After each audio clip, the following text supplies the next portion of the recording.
friends, it's Nerdburger here, and we are sitting on a very comfy couch in my lounge room. The leak in my wall is still ongoing, they haven't fixed it. I've still got VHS everywhere and bookshelves in front of each other, but that doesn't matter today. It doesn't matter, because we're going to talk about the comics I've picked up in the last 2 weeks, and let me tell you, it's a lot. Where are they going to go? I don't know, on the floor, because I can't reach my shelves at the moment, but that's fine. Don't judge me, I work full time at a comic store and I get excited about reading. So there's all kinds of variant covers and single issue series I've been reading, and trades and manga that I wanted to share with you that I've picked up. Most of it I haven't read, most of it I purchased because I either liked the series already or the read-up looked good. So let's delve into this enormous, ridiculous pile of comics. These are the manga I picked up recently. These two are by the same person, this one is not. This is by Inio Asano and it's called Dead Dead Demons Dead Destruction. That's the actual title, I'm not making it up. It's a coming of age story, it's a sci-fi story, it's incredibly dark. The art is Imazings instead of Amazings. I was just too excited to mess up what I was saying, but the point is that this is a really great comic and I really recommend it. It's the same creator as Goodnight Pun Pun, so you can, if you've read that, it's the same kind of dark feeling of doom and gloom, but also some cheery moments within, so highly recommend. And then I also picked up these two. Both are by Akiko Higashimura. This is Blank Canvas and Tokyo Tarariba Girls. I'm up to volume 8 in Tokyo Tarariba Girls. It's kind of like Sex in the City in Japan. I can't get enough of it. The moment it comes out, I absolutely just gravitate towards it. There's a live action adaptation TV series which came out last year or the year before, which I still haven't been able to see. I should try and find that online, but it's just wonderful to read. It's all about 33-year-old single women and them dating, pretty much. It's fantastic, absolutely love it. And then this is actually about the creator. It's an autobiographical comic telling their history into the manga world from their very beginning right through to now. So this is volume 2 that's just come out. It's called Blank Canvas. Volume 1 was pretty brutal and showed just how bleak working in manga can be over in Japan, especially if you're a single female. Yeah, so fantastic comic and cool to see an autobiography comic coming out of Japan. These are the variants I've picked up lately. There's quite a few. My husband likes to make fun of me for that because I can't stop buying beautiful covers. It's just the way I am. I don't buy them to resell. I like to put them on display, on my Marvel display in the background. It's an addiction, variant covers. Like, hey, I can't help it. And I drive my bus nuts because I'm always writing down different covers for every single blooming book that I pick up. But anyway, I picked up some lovely covers recently. This first one is a Marvel Comics 1000 cover. This is by Jen Bartel, and it's the many character variations of Storm. I love Mohawk Storm so much. She's my favorite, but I mean, how could you not? This is just so beautiful. I love the coloring. Jen Bartel always uses like pinks and purples. I am reading the mini-series of Gwenpool Strikes Back. I'm a massive Gwenpool fan. Love that she constantly references other comic books. She's got a great comic book knowledge, and I've learned a lot of comic stuff from Gwenpool, believe it or not, and she blows things up and she's crazy, but most of the time I'm learning about comics and having fun at the same time. I'm loving this series. It's written by Leah Williams, who's doing the writing on The Amazing Mary Jane coming up, which is so great. And I had to pick up this variant cover. It's by Guri Hiru, and it's just very cute and lovable, and I love her shark backpack, of course, because we all know I love sharks. This one I picked up is by my pal Robert Hack, who's a very talented artist. You may know his work on The Chilling Adventures of Sabrina. He does a lot of cover work at the moment, and this one was so exciting. It's an old clamshell VHS cover, as seen down here. It looks so beautiful. It's for Red Sonja, Vampirella, Betty, and Veronica. That is a mouthful. Can you believe that crossover exists? I'm not reading the ongoing series, but I did pick up this amazing cover. It's so perfect, and I'm excited to put it on my VHS shelf behind me. I am reading Archie comics at the moment. I back-ordered a bunch of comics and then ongoing from now. This is a crossover with Archie and Sabrina at the moment because they're dating in the comics. It's a little bit of a spoiler, but I mean, it says it on the front. It's written by Nick Spencer and Mariko Tamaki, which is like the dream team up for me. But I picked this up also because of the amazing cover. It pays homage to an old school movie called I Married a Witch. And that spawned the Bewitched TV series. And I don't know if you guys know this, but I am very obsessed with Bewitched. I always have been. I grew up watching it, so it was just so cool to see someone pay homage to that particular movie that spawned Bewitched. The movie's pretty good, but you know, It's the history of Bewitched. And I'm not reading Catwoman, but I had to pick up this Art Germ variant who I'm a massive fan of. I got to meet them recently. They came to my store and it was insane. It all happened in the course of like 5 hours. We received a message and then within 5 hours there he was signing comics, being delightful. But I absolutely loved this homage to the animated series. And there's one coming out which pays homage to the Batman movies with Michelle Pfeiffer. They couldn't use her actual image. But it looks exactly like her, so be on the lookout for that. Here are the trades that I picked up yesterday. These are all ones that I ordered into work and had to pick up, so I don't know much about them, but here we go. Hotel Dare by Terry Blas and Claudia Aguirre. Let me read a little too. Olive and her adopted siblings Darwin and Charlotte are spending the summer with their estranged grandma at her creepy hotel, and it's all work and no play.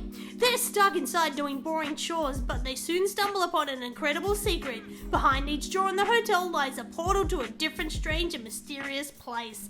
That sounds so fun. Any kind of creepy all ages book I absolutely love, so I'm hoping I'll enjoy this. It's by Boom Comics, which is always a good sign. Everyone can enjoy Boom Comics, and I just like that art. I like it very, very much. I don't know anything about the creators, but I'm going to enjoy reading this spooky little all ages book. This I couldn't pass up. It's a Red Panda and Moon Bear. First of all, please enjoy this amazing cover with these two little naughty fellows running along the street creating trouble, and you're like, no, they're not running along the street creating trouble, they're running from trouble, because on the back we've got crazy monsters, including this crazy yummy ice cream. I nearly called the ice cream a mustache. I don't know what's going on there, but this is a Cuban-American cartoonist, Jared Rosello, presents a whimsical and tender-hearted adventure packed with Saturday morning action and glowing with Caribbean sunshine. That's a good time. It's by Top Shelf Books. I'll let you know what I think of it when I have time to read it later today, but it looks really good. This is the second volume of Manfred Saves the Day. I think volume 1 is currently out of print, but you should definitely find it. But don't worry if you don't, because you can just pick up volume 2, it won't matter. It's kind of like if this little ginger man was a cat, and the cat was the human, and you're watching this little funny ginger man do cat things, but he's a little ginger man.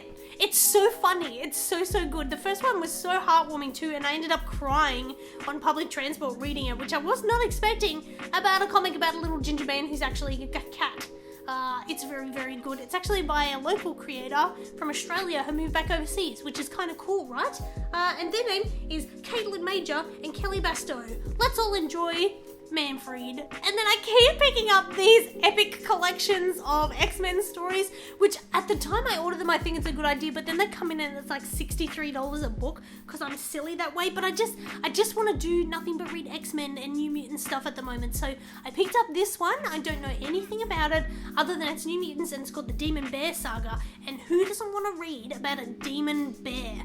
Husband was looking through it last night. He said it looks very action-packed, very exciting, and can I just be honest, I just keep waiting for that New Mutants movie to get announced that it's actually going to come out, because I was so excited to see it and see some of my favourite New Mutants, but it doesn't look like it's happening. I don't know if we'll ever get it, maybe on that Disney app, I don't know, but in the meantime I can read this amazing epic collection of comics from 1984 to 1985, and who are the creators? Claremont, Buscema, Sienkiewicz and McLeod. Sorry about the mispronunciation, but you get the deal. This is my pile of single issues I picked up recently. Some are ongoing, some are one-shots, and some are old school that I picked up at local stores. And last week was my birthday, right? I turned 34 years old, which is magical and wonderful. I'm so happy to be alive, spreading the good news about comics. And I went to my local toy store, and at my toy store they had some old school comics, and in that I found this John Romita Jr. signed Uncanny X-Men. This is the first part of Mutant Massacre. Is that not insane? And I looked at it like, oh, sorry, it was a bit shiny. I looked at it like a million times, and it's legit. Apparently, he came to Australia in 1994 for a convention, and people just got so many things signed. So I don't think it's actually worth anything, but my goodness, to find that in the middle of nothing, amazing. Amazing. I love this run of X-Men, and I'm just so excited to add this to my collection. And as I was saying, it was my birthday when I was at the store, and I saw this, the Tales of the New Teen Titans. Absolutely loved this cover because of all the balloons. I believe I have another issue by this person on the cover. If you know the artist, can you please let me know in the comments down below? I should have looked into that before I filmed this, but yeah, I have another cover from Aquaman with the same kind of art, and I love the facial expression of the kid down here. It's just so beautiful. So this one's more to have a looky-loo at, and I love seeing the old school ads in you know, early 90s comics are allowed to advertise more candy and stuff like that, and these old school kind of write-in pages and gags and stuff.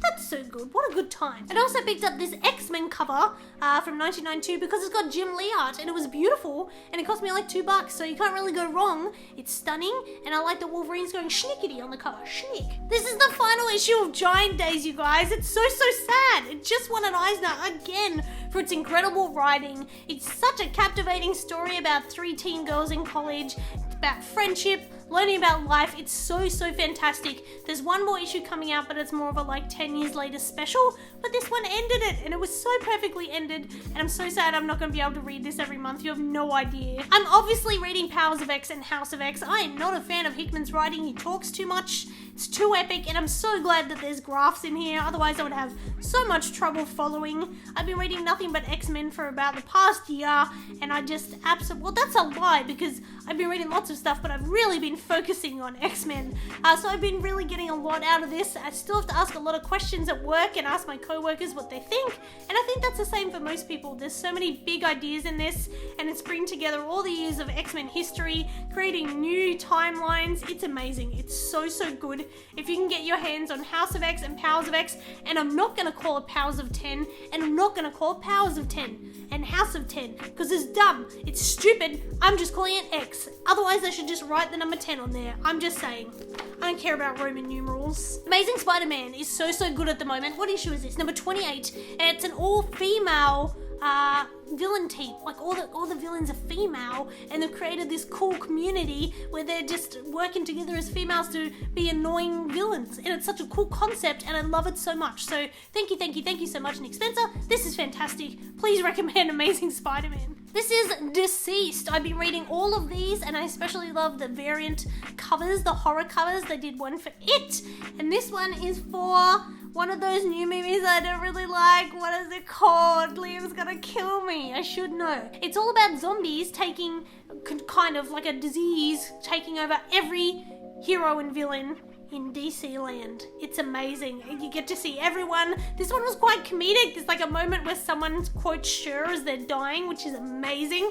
But yeah, it's a fun little series. It's not ongoing, it's just a mini series, and this is like a one-shot chunky one, so I highly recommend it. It's by Tom Taylor, who's a lovely fellow and a customer at my store. Hello Tom, good work. I'm also reading the current Buffy series. I love these Kevin Wilder covers. Maybe I should have featured this in my variants, but yeah, I love the Kevin Wilder covers. The series is okay. It's kind of rewriting Buffy history.